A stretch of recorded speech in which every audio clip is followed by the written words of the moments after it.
Atenção! Vai começar agora uma teleaula de ensaios de materiais do curso profissionalizante. Este módulo tem um total de 25 aulas. Hoje, você vai assistir a teleaula número 9. Bons estudos!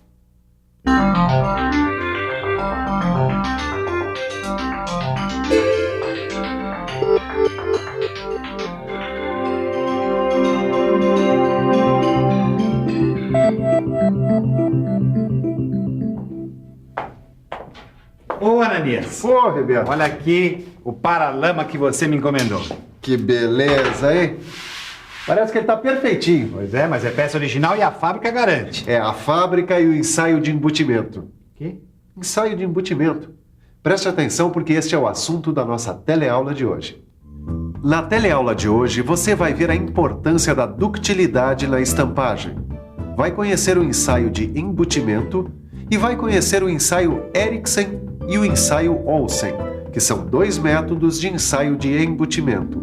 Mas, Ananias, como é que você tem tanta certeza de que esse paralama passou por esse tal de ensaio de embutimento? Então, esse paralama não, mas o material de que ele é feito, sim. Porque o ensaio de embutimento ele é muito usado quando a gente fala em estampagem de chapas, que é como foi fabricado esse paralama.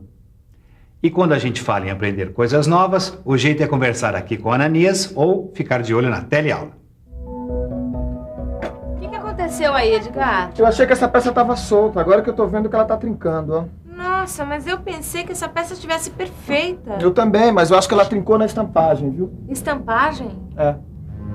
Estampagem é aquele processo de fabricação usado na fabricação de panelas e de lataria de automóveis. Ah, agora eu lembrei. Estampagem é o processo de converter chapas metálicas em peças como esta ou em produtos. É, mas o material usado não pode ter nenhuma fratura ou concentração de microtrincas.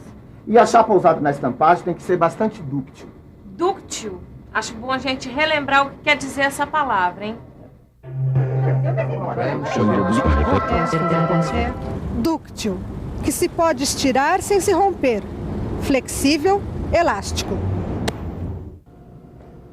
Sabe, Caio, foi muito bom a gente ter relembrado o significado da palavra dúctil, porque agora a gente vai falar da ductilidade de chapas.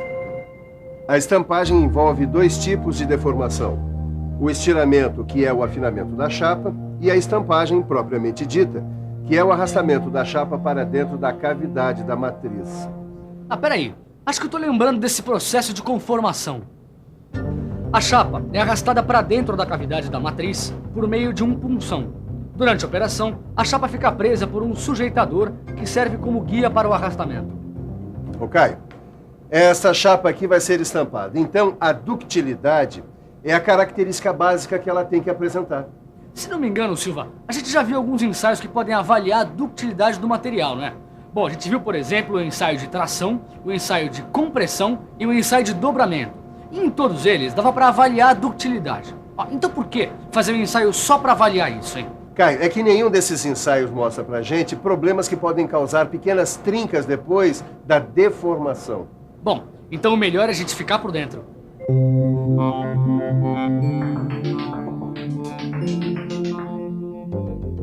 A estrutura de uma chapa não é totalmente uniforme.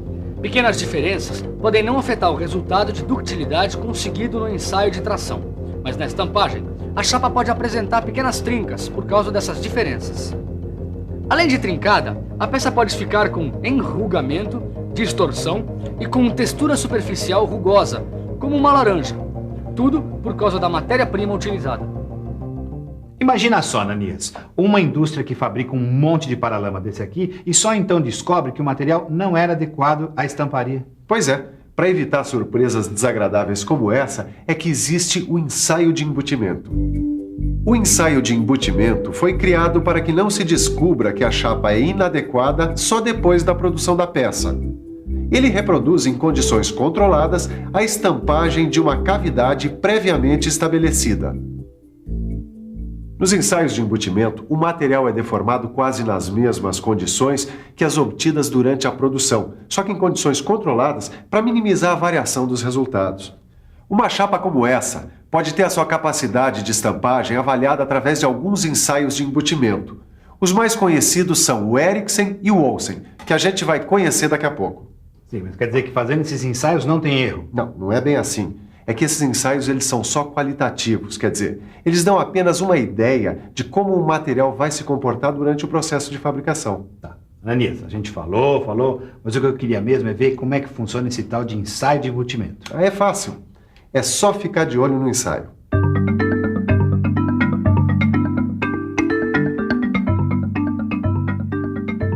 O ensaio de embutimento é feito por meio de dispositivos acoplados a um equipamento que transmite força. Ele pode ser feito na máquina universal de ensaios, adaptada ao ensaio, ou numa máquina como esta, específica para o ensaio de embutimento. A chapa que vai ser ensaiada é fixada entre uma matriz e um anel de fixação, para que o material não deslize para dentro da matriz. Depois de fixada, um punção aplica uma carga que força a chapa a se abaular até que a ruptura aconteça. Um relógio medidor fornece a medida da penetração do punção na chapa. O resultado do ensaio é a medida da profundidade do copo formado pelo punção no momento da ruptura. E examinando a superfície da chapa, dá para analisar se ela é perfeita ou se tornou rugosa. Entendeu agora, Neuza, a importância desses ensaios? Claro. Assim como a gente treina com o kart lá na pista para conhecer melhor o comportamento dele em condições de corrida, o ensaio é um treinamento para conhecer melhor o comportamento da chapa durante a estampagem. Agora a gente vai ter que escolher um material para estampar a peça do nosso kart, né? É um material que não apresente trincas. Um material que tenha passado pelos ensaios Eriksen ou Olsen. Muito bem, seu Caio. Agora que a gente já falou um pouco sobre a ductilidade e já viu o ensaio de embutimento, então a gente pode falar sobre o ensaio Eriksen.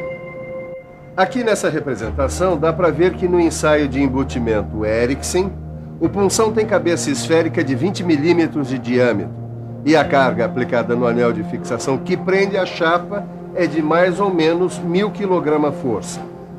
O atrito entre o punção e a chapa pode afetar o resultado do ensaio? Pode. Agora adivinha como é que se resolve isso? Vamos pensar um pouco? Vamos pensar um pouco. Deixa eu ver. Para que o atrito entre o punção e a chapa não interfira no resultado do ensaio, o punção deve ser lubrificado com vaselina ou graxa grafitada, de composição determinada em norma técnica, para que o nível de lubrificação seja sempre o mesmo. Aí, ó. Olha aqui. Eu quero que você veja uma coisa. Dá pra gente acompanhar o momento em que acontece a ruptura a olho nu ou pelo estalo característico de ruptura. Se a máquina for dotada de um dinamômetro como este, que mede a força aplicada, dá para determinar o final do ensaio pela queda brusca da carga que ocorre no momento da ruptura.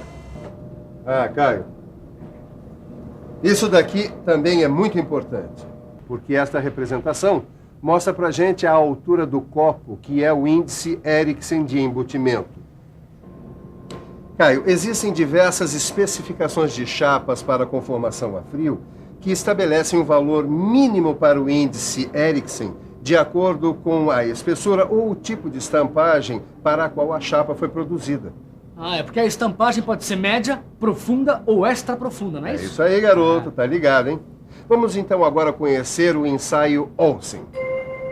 O ensaio Olsen também é muito usado. Ele é diferente do ensaio Eriksen, porque utiliza um punção esférico de 22,2 milímetros de diâmetro. E os corpos de prova são discos de 76 milímetros de diâmetro. E por que o ensaio se chama Olsen? Porque Olsen descobriu que duas chapas semelhantes, como essas aqui, que apresentam a mesma medida de copo quando ensaiadas, elas precisavam de cargas diferentes para serem deformadas. Ué, mas elas são quase iguais. Pois eu posso garantir para você, Caio, que mesmo com tanta semelhança, muitas vezes uma chapa dessas pode precisar do dobro da carga aplicada na outra para conseguir o mesmo resultado. Tá, e como é que se resolve isso? É fácil. É só medir o valor da carga no momento da trinca e dar preferência à chapa que se deforma sob a ação da menor carga. Olha, Edgar, a necessidade de medir o valor da carga no instante da trinca eu entendi. Mas essa história De dar preferência à chapa que se deforma sob a ação de menor carga é meio confusa, não? Não devia ser o contrário? Não, Neuza. A chapa que se deforma com a menor carga é escolhida porque não danifica o equipamento de prensagem. Por exemplo, entre um motor que gasta mais combustível e um outro que gasta menos combustível, sendo que os dois têm o mesmo rendimento, qual que você escolhe? O mais econômico, claro. Exatamente. A economia da chapa está exatamente em não danificar e não sobrecarregar o equipamento de prensagem. Tá certo. Edgar, a borda do nosso kart já está bem presa, a gente já conheceu bem o ensaio de embutimento. O que é que está faltando? Bom, agora está faltando a revisão. E atenção, se liga aí que é hora da revisão. Na teleaula de hoje, você viu a importância da ductilidade na estampagem de chapas. Viu como é feito o ensaio de embutimento. Conheceu o ensaio de Erickson. E, finalmente, conheceu o ensaio Olsen. Você percebeu que o ensaio de embutimento Erickson não leva em consideração a carga de ruptura e que o ensaio Olsen leva? Se não percebeu, ainda é tempo. Pegue o seu livro de estudos, dê uma boa olhada e resolva os exercícios. Bons estudos e até a nossa próxima teleaula. Tchau!